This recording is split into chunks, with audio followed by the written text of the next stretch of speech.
Untuk menurunkan kekuatan jangka panjang dari Rusia, Amerika Serikat pun akhirnya mengatur strategi. Pihak AS kini memilih mengirim artileri ke Ukraina. Hal itu dimaksudkan untuk menghancurkan senjata milik Rusia. Upaya menurunkan kekuatan Rusia dilakukan bukan hanya di medan perang langsung tetapi dalam jangka panjang. Untuk itu Amerika Serikat, Prancis, Republik Ceko, dan sekutu lainnya mengirim sejumlah howitzer jarak jauh. Hal itu dilakukan untuk membantu Ukraina menumpulkan serangan Rusia di wilayah Donbas Timur. Ukraina diharapkan dapat menghancurkan senjata Rusia dalam jumlah besar. Aksi itu didukung dengan adanya pertahanan udara yang lebih baik, serangan pesawat tak berawak, dan intelijen barat. Menteri Pertahanan AS Lloyd Austin memberi keterangan. Austin mengatakan harapan Washington lebih besar. Pihaknya menyebut ingin melihat kemampuan untuk melawan Rusia dengan sangat cepat. Dan kami ingin melihat mereka tidak memiliki kemampuan untuk mereproduksi kemampuan dengan sangat cepat, kata Austin. Ia juga ingin melihat Rusia melemah dan tak lagi melakukan invasi ke Ukraina. Kami ingin melihat Rusia melemah hingga tidak dapat melakukan hal-hal seperti yang telah dilakukannya dalam menginvasi Ukraina, terangnya. Rusia melancarkan berbagai serangan terhadap instalasi kereta api dan bahan bakar yang berlokasi jauh di dalam wilayah Ukraina Senin 25 April. Serangan jarak jauh ini merupakan upaya Moskow untuk menggagalkan langkah Ukraina dalam mengumpulkan stok senjata untuk pertempuran.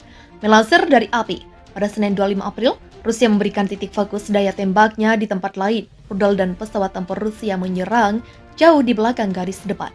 5 stasiun kereta api di Ukraina, tengah dan barat terkena serangan, 1 pekerja tewas, ujar Alexander Kamyskin, Kepala Jawatan Kereta Api Negara Ukraina, seperti dikutip dari API. Peluncuran tersebut termasuk serangan rudal di dekat Lviv, kota barat dekat dengan perbatasan Polandia yang telah dipenuhi pengungsi Ukraina yang melarikan diri dari pertempuran di tempat lain di seluruh negeri. Militer Rusia mengatakan telah mengenai 423 target di Ukraina sepanjang Minggu 24 April, termasuk posisi benteng dan konsentrasi pasukan Ukraina.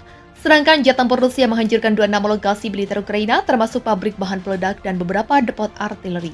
Sebagian besar pertempuran fokus di wilayah Donbas, di mana pasukan Ukraina terkonsentrasi, termasuk separatis yang didukung Moskow menguasai beberapa wilayah sebelum perang. Sejak gagal merebut Kiev, Rusia bertujuan ingin mendapatkan kendali penuh atas jantung industri Ukraina di wilayah timur. Lansir AFP Senin 25 April. Polisi Nasional Ukraina mengatakan 2 gadis berusia 5 dan 14 tahun tewas dalam penembakan di kota Oktyabrtye, bagian dari kawasan industri. Pasukan Rusia meluncurkan serangan udara baru di pabrik baja Mariupol, di mana sekitar 1.000 warga sipil berlindung bersama dengan sekitar 2.000 pejuang Ukraina.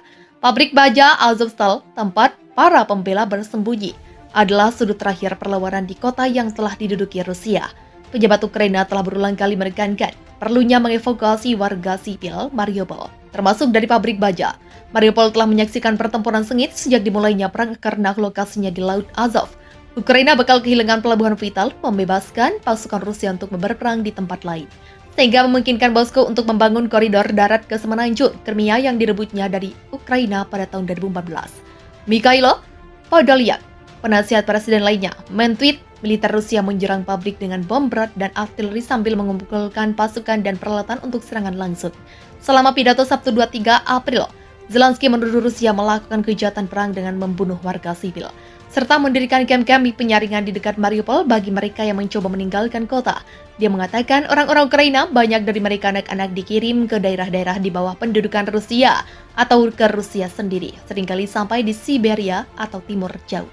Klaim tidak dapat diverifikasi secara independen, tapi itu diulang oleh anggota parlemen Ukraina Yevhenia Kravko di T-Swift ABC. Mereka telah menarik orang-orang ini dari Mariupol. Mereka dimasukkan ke kamp penyaringan itu semacam sesuatu yang tidak mungkin terjadi di abad ke-21, kata Kravchuk.